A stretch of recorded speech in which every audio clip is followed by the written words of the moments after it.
Comme on est dans un monde où tout le monde fait feu de tout bois, où il y a une désinhibition des rapports de force, en fait, tous les pays vont commencer à utiliser les leviers qu'ils ont, qui sont en fait les dépendances, pour arriver à leurs intérêts.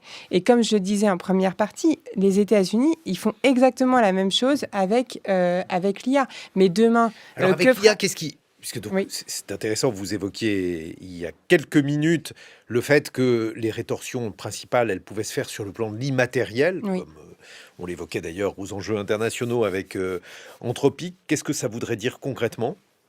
Bah là, le risque, en fait, pour l'Europe, concrètement, c'est ce qu'on appelle le kill switch. Alors, le kill switch, c'est quoi? C'est les États-Unis, c'est un scénario dystopique où les États-Unis mettent fin à tout l'accès que l'Europe a à leurs services numériques. Donc, par exemple, à Google, à Microsoft, etc. Mettre fin, ça ne veut pas dire il n'y a pas un bouton, on appuie et pouf, tout s'éteint. Ça peut être, par exemple, que les licences qu'on paye pour avoir accès à la suite Microsoft augmentent de 150%.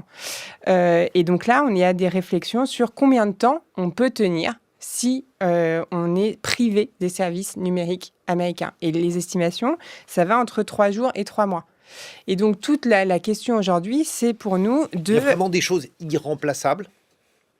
Oui, par exemple, l'accès. Si demain on n'a plus accès à Google, il y a énormément d'entreprises, de services qui vont, et même simplement de Il y a questions d'autres... de productivité. Il y a d'autres moteurs de recherche. Oui, il y en a d'autres, mais le problème, c'est que le coût pour basculer, pour faire des transitions numériques, il est quand même relativement important. Et là, on a vu, par exemple, ce week-end avec Anthropic, en fait, la question, c'est par exemple, est-ce que Mistral AI, qui est donc un peu une forme Le héros d'espoir, français exactement, de de faire une sorte l'intelligence artificielle. exactement, de faire un français qui soit équivalent de OpenAI.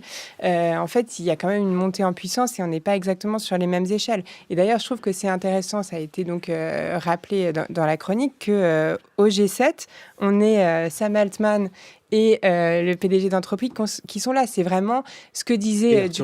Et Arthur Mensch, voilà. C'est ce que disait... Qui est le PDG de Mistral AI. Et donc, c'est ce que disait, en fait, Giuliano D'Ampoli dans Les Nouveaux Prédateurs. En fait, on est dans un monde où c'est pas seulement... On a parlé là de Trump qui signe l'accord, etc.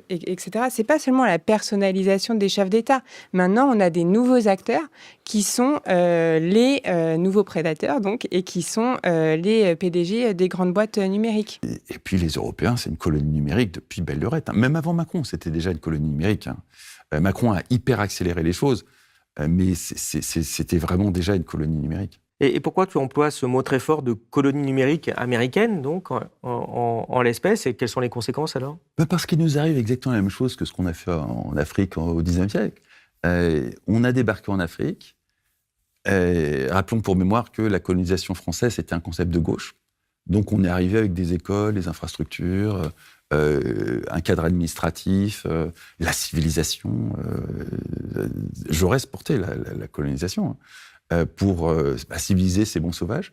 On leur a apporté l'école, des routes, des infrastructures, tout un tas de choses. Et puis, ils sont quand même bien aperçus que les infrastructures servaient quand même à exfiltrer des matières premières de façon à les ramener sur le continent européen pour en faire la richesse. C'est exactement ce qui s'est passé en France avec le numérique.